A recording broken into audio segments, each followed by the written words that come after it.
Hello, everybody. It is Monday.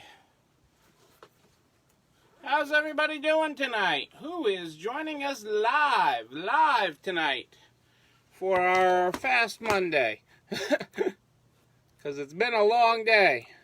Vina's with me. Hey, Vina, how are you? Great to have you here.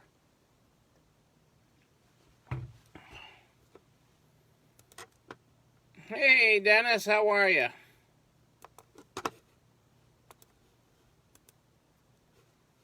Good to have everybody joining in tonight on this Monday. Hey, Jennifer. Well, I'm leaving work right after this, Vina, so I'm gonna follow your lead. I'm gonna do a live, and then I'm gonna leave work. Hey, Kitty, how are you? It's been, part crazy day from cleaning up from the weekend, and part crazy day because we were busy. So, yeah. So I am still here. Hey, Julie Jankowitz, great to have you here. Are you back in Illinois? Or are you still in Texas? Great to have everybody here tonight. Tell me about your day. What are we grateful for this Monday night? It's...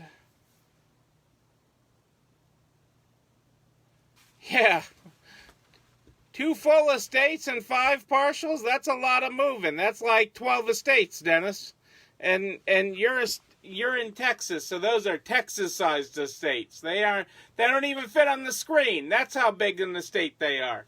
Everything's bigger in Texas. Well, I'm glad you're home, Julie, and I hope you had an awesome time. It looked like you were having fun in Texas. So,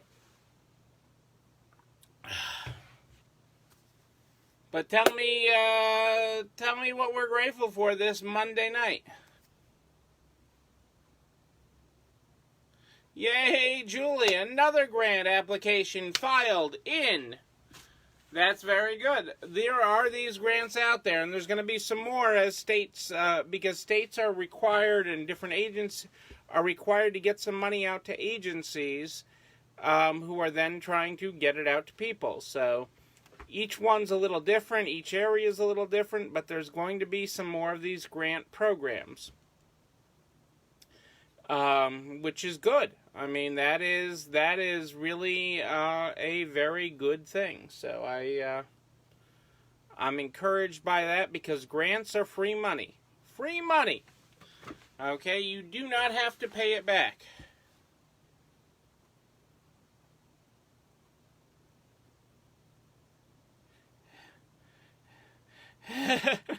Well, I am so glad you had a great time in San Antonio. San Antonio is a fun city, and this time of the year where it's not so oppressively hot, it's even better. Hey, Kitty, that's great. I'm glad it's beginning to happen. We had a ton. I just had a 56-piece dish set ship, and I'm like, oh, there's no way we were going to charge enough for that in shipping, but we were actually pretty close. I was actually surprised. So, but a big flowery dish set. So, but you build it and then it comes, Kitty. It's a process of getting the inventory up there. Just getting it and keeping it up. And building your audience, giving them a reason to come to your website, just like you've given them a reason to come to your store, your local people. So it's continuing to build that audience with people, and they come back again and again. We had a question about an item today, and I had noticed it first, and I was checking with the store on it, and they're like, was it the Carols asking about it because they bought it? And I'm like, no, it wasn't the Carols, but thanks, sold. I like that.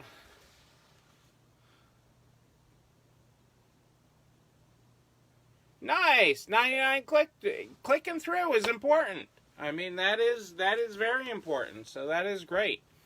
And one of the things we're going to really talk about this week, I have it on my list, not tonight, because it's very appropriate that I'm in my processing center tonight to talk about shipping and to talk about how you plan that and pricing it and, not going crazy with it.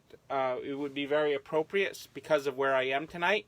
But I'm not going down that rabbit hole tonight. So, because I want to be fairly efficient tonight and get back home. So, that's my plan tonight, is to be fairly efficient.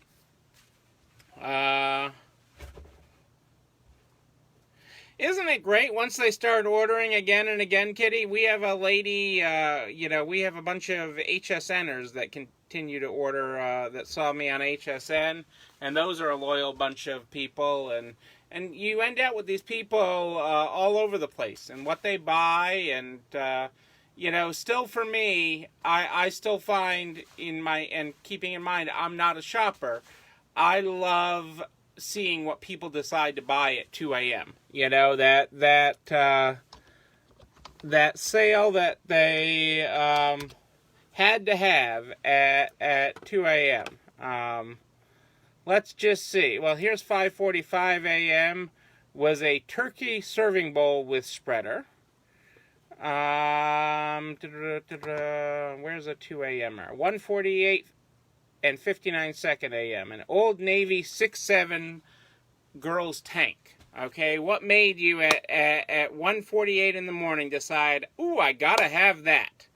I mean, that's last night at 12:05 a.m. a Carter's girls sundress, size 4'5". I mean, it's just, I always find that side of it, or a Cat and Jack size 14-16 girls long sleeve. That whole side of it, not being a shopper, personally, I always find that interesting, versus, somebody at noon today that needed a French toast size 12 boys blazer. I mean, it's just funny. It's just that whole side of it is comical. And tonight, a framed Ann Getty's Baby in a Sink, or an Elaine Bryant 3/4 sleeve 1820. So going to Orlando. So you never know what's gonna intrigue somebody. Hey, Tracy, how's things in Fairbury? Great to have you here for our Mighty Quick Monday tonight, because I am still at work and I am ready to get out of here after this. So let's get this started with the Good Morning, Good Night book. Good morning. Try to face the world with your best self, even if the world doesn't respond in kind. Don't do them, do you. This is our page 182 when I have to find excerpts because I don't have a second book here. A couple of interesting news-worthy things today. A couple of them for you. Our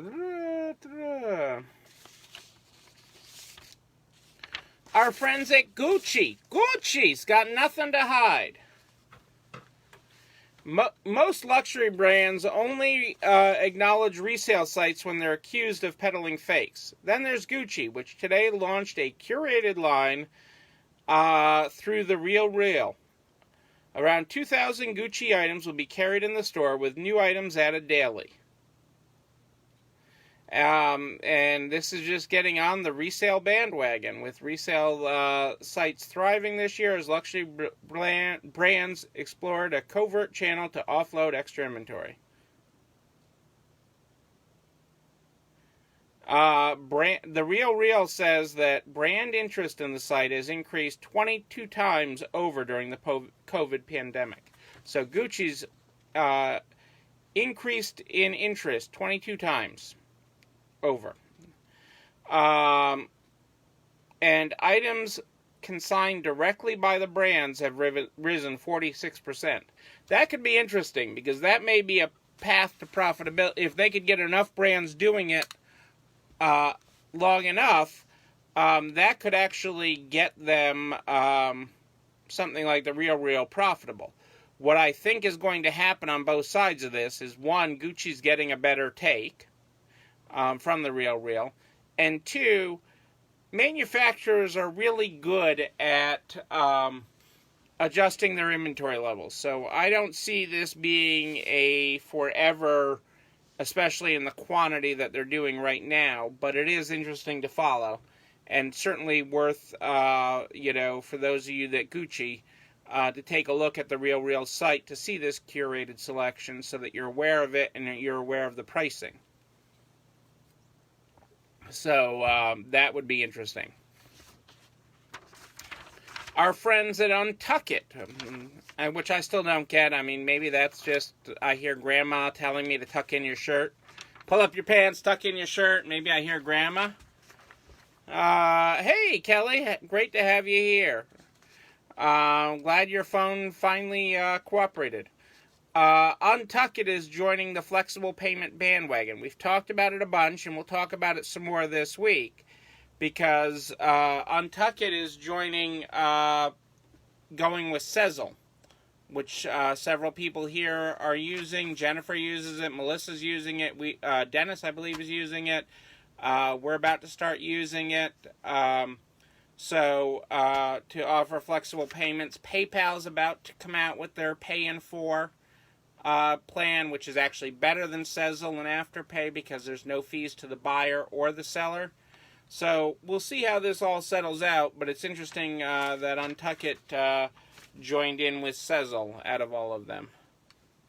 Yeah, we did too, and I'm debating whether I'm going to put a minimum on it, is the one thing I debated, especially with all the clothing we do now have on the site. So I've debated putting a minimum. You can put a shopping cart minimum on it. Actually, I saw the ladies at the Vault did that. They put a $50 minimum on it.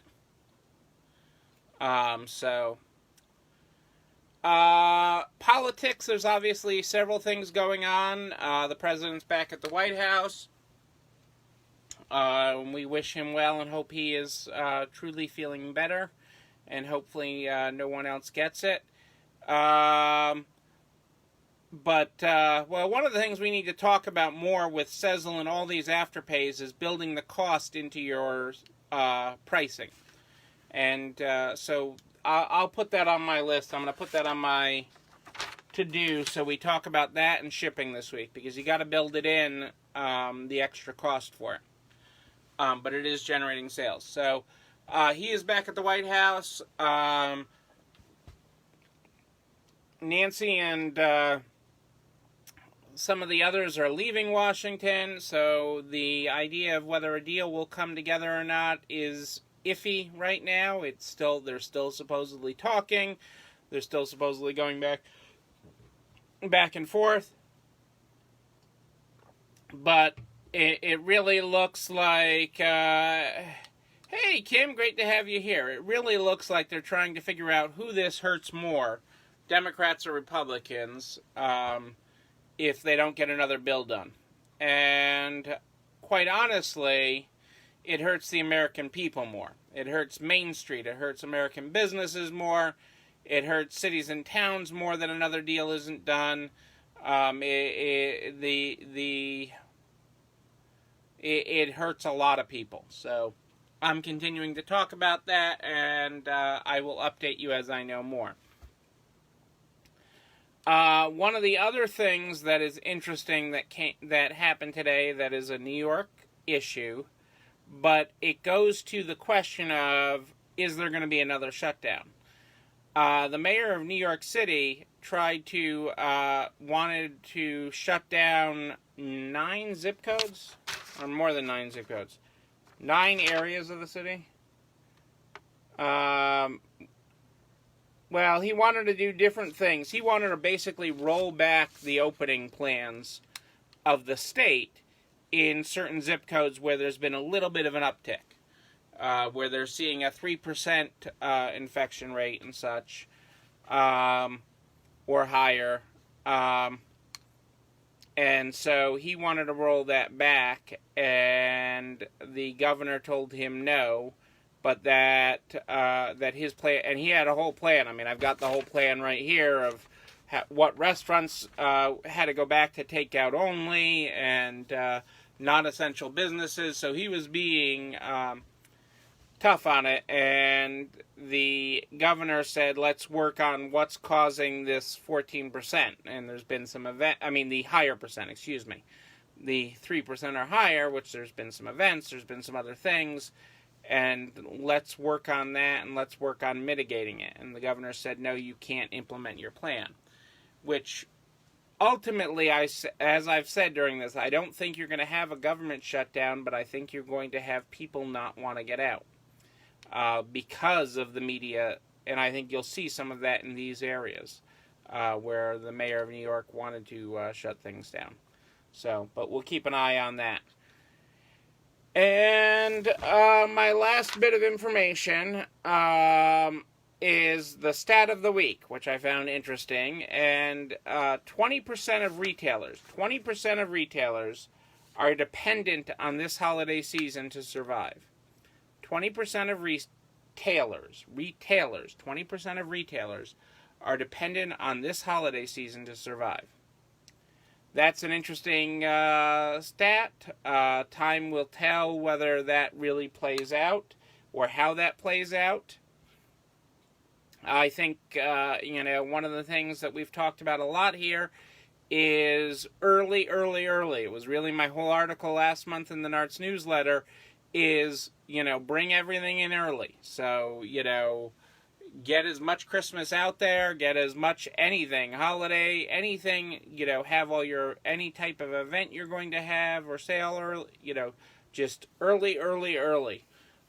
Because people are shopping early, and because, again, their uncertainty. So, just keep that in mind, and we'll all get through this. That's what this is all about. We're all going to the other side. Because it's a good week to have a good week. It's a good week to have a good week. This video and everything I talk about here goes over to narts.org/resalestrong by noon the next day. narts.org/resalestrong by noon the very next day.